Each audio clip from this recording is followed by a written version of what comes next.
Alrighty, good evening, everybody. My name is Justin Rich. I'm the host of Countless Vlogcast. My guest today is Chris Golson, school psychologist. Today he's going to talk about the benefits of going to therapy, issues we find in the Black community, and how we can resolve these issues. Alrighty. So, Chris, how you doing today? Tell us a little about yourself. I'm good. I'm good. How you doing? I'm doing well. Okay. So I'm currently a school psych. I've been this is my third year coming up as a full-time school psych. I got my undergrad degree from Eastern Illinois. I then went to get my master's of education in educational psychology, and then I got my educational specialist degree in school psych. So I've been in the mental health field for a while now. Before um, going to my master's program, I worked in a mental uh, basically a boys group home where boys ages from 12 to 18 who were no longer could be in their home setting where they were now in the group home. So I did that for about 3 years. And during my graduate program, I worked at a therapy day school um, with grades 3 through 12 students who can no longer be in their home school, so they had to be in a more restrictive environment. So they deal with behaviors and as well as the academic side of it as well. So and currently now at school psych, I work with a lot of mental health issues that are in the school, whether it be a lot of social emotional behavior. I also deal with academics as well as as a big part of this educational setting and how some of the mental health issues can kind of impact some of the academic skills. So that's kind of what I've done and what I'm kind of doing now. Currently, getting my doctorate degree. My goal is to get into administration with the end goal of being a superintendent. So um, kind of being able to make some changes in the school system that I see that are not, going as well as they possibly could. So that's kind of my end goal as far as helping out the educational system and Great. So, then supporting the students there. as administrator, what do you want to see changed? Like, what kind of positive change will you bring? I think there needs to be more emphasis on students who are underserved. I think they kind of a lot of them slip through the cracks or fall through the cracks in the school system. I think there also needs to be a bigger emphasis on the mental health aspect of school. There's a lot of things that students are dealing with. Then they come to school and have to kind of work through those things. A lot of times they're not getting the support at school. So I think putting a bigger issue on mental health and also trying to provide more resources for our students. That's one thing a lot of the students I work with lack. They don't have access to some of the resources that would help them be more successful in school. So I think just kind of gearing the focus to more uh, student centered. I know we kind of are, but I think you can get more student focus and really trying to support them and figure out what you can put in place to help them be successful in school. Great. So let's still talk a little about your experience with mental health, like going for you personally. How has it helped you going to therapy as like a Um, black man as like a therapist? it's been beneficial. I think it's important to be able to talk through the issues that you're dealing with, especially in today's world. There's a lot of things that are going on that may kind of take a toll on you. So I think it's important to be able to sit down and kind of navigate through those issues and be able to have someone there to kind of walk you through them, and also give you a space to kind of just take speak your truth. A lot of times, you may not get heard, or you might not have a safe space to be able to kind of let some of those thoughts and feelings out. So it gives you a chance to be able to kind of just express yourself, be able to figure out ways to kind of navigate through some of those feelings and some of those thoughts, and kind of gives you some positive supports to kind of help you going forward. So why do you think has been such a stigma over the years of black people going to therapy to from your perspective? I would say I think it's looked down upon in the Black community because it's looked upon as a negative thing. It has a negative connotation in the Black community. Um, And I think that's the biggest reason why a lot of people, a lot of Black people feel like they don't go where they don't need to go. I think also kind of coming from this place of parents might tell the kids, oh, just you just get through it. Um, it's kind of that same mentality of once you get older, you feel like you can just tough it out, and you don't need anyone to go to talk to, or you don't need anyone to kind of help you, and it's just something you're going through.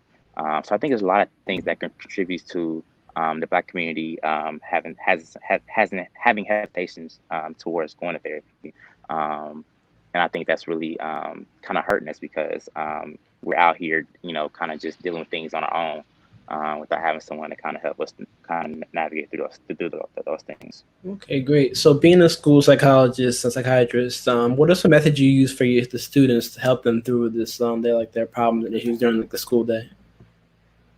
First, I think it's very important to give them a space to be able to feel like they can express themselves safely.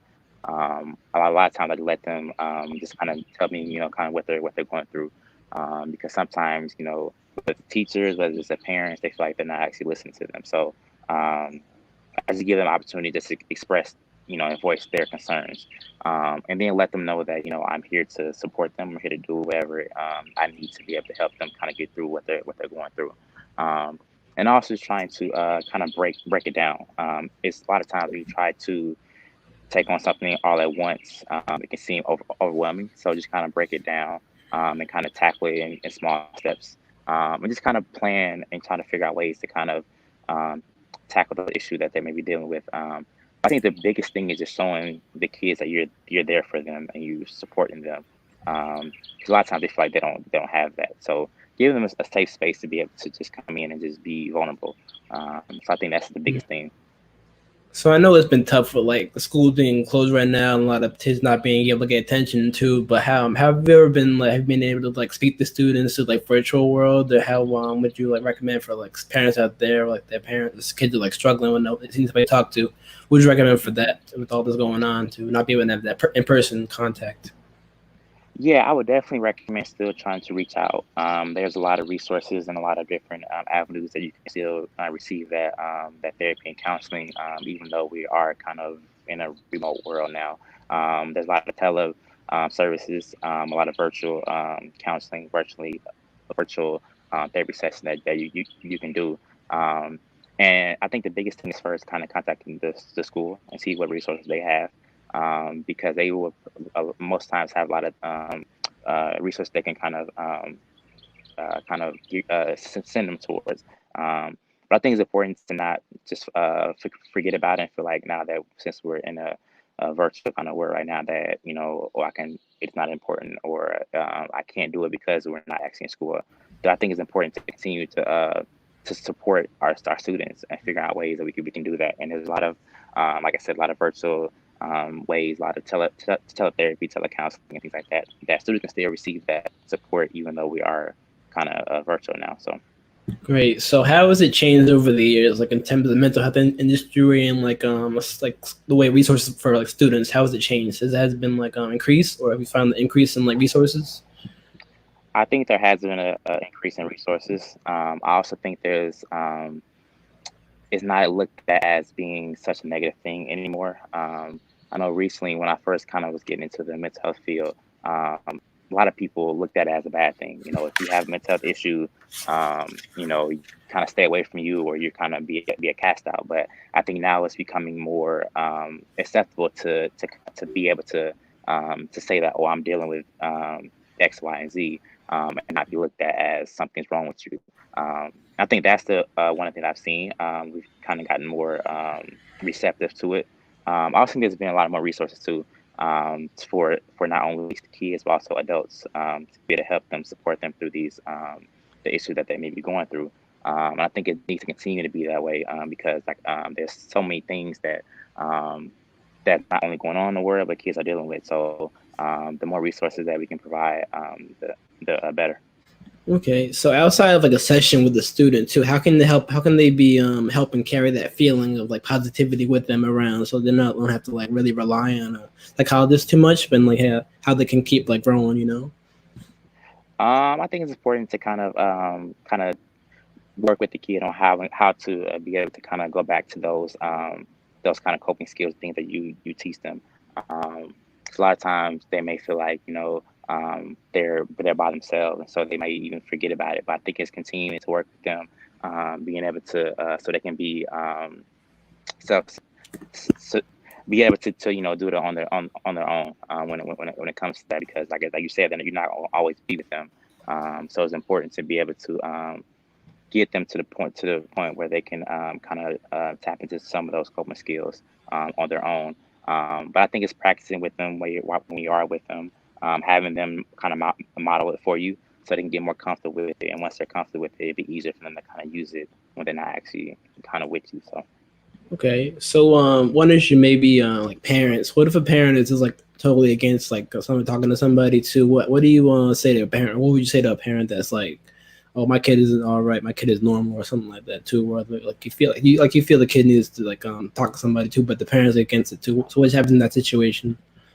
I've definitely ran into that a lot, where the parents feel like their child is fine, or you're trying to label their kid. But I think the most important is to let them know that we want the kid's best interest, um, and to listen to the kid, because a lot of times they're saying what they're actually feeling and what they're actually kind of going through. Um, so I would say that is only to help them. There's a lot of things that they're going through that the parents don't even know, or that the kid might not even express to them. So it's important to just listen to the kid, and know that whatever they're saying is most of the time true, and that any extra support and resource that they can get can only help them. And it's not a negative thing for them to be able to get some of those supports, because kids go through a lot, and so it's like it's good to have something for them to actually be able to support them. Okay. So tough question. Like a lot of kids, like probably deal with a lot of like African American kids too. Like those they don't like race too. What would you recommend for them too? Like in this time too, because the kid is susceptible to it too, but they may not be aware of like what's going on too. So how would you like go about like approaching a kid about the issues if they find they're dealing with that, or like maybe they don't know how to like, cope with that? I think it's first off, it's important to just have a conversation with them, sit down and kind of just kind of see where they're at. They may have a lot of questions, and I think the more questions they ask, the better understanding they can get. So I say it's important to sit down with them, have a conversation with them, just speak with them. Even though they are kids, they understand a lot. So just being real with them, and just speaking to them as though they're a person, because they are living through the same thing that we are, even though they are kids. So I think it's important to just figure out where they're at and what they need, um, and let them know that even though there's stuff going on, it's important to figure out how you're going to deal with it and figure out the ways that you can put yourself in a position where you're able to kind of navigate through those issues, in a positive way. Great. So, if you could give advice to like younger therapists out there just beginning or just studying the craft too, since you've had a lot of experience in it and you're studying yourself, if you could give them a word of advice, that'd be great. I would definitely say be open minded, because there's a lot of issues going on, a lot of things that they may not feel or think that this is a mental health issue. But a lot of times it kind of goes back to that, and it's best to be able to support them through that. I'll also say try to do as much research and much reading, so that you kind of can be familiar with some of these things, so that when a student comes to you, or a kid comes to you, or even an adult, you're able to kind of help them navigate through those issues. Um, but I would say definitely, and also know that as a therapist, or as a mental health, um, in the mental health field, um, it's okay to need someone to talk to as well. Don't feel like you're the person that has to do all of the counseling and all the therapy. Find someone that you can do it with as well.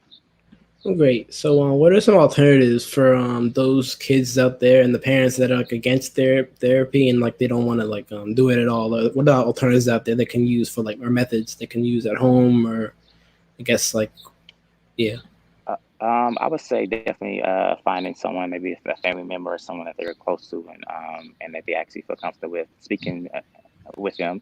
Um, or just finding different. There's a lot of things on the internet that you can find that positive videos, positive self-talk things that they can work through.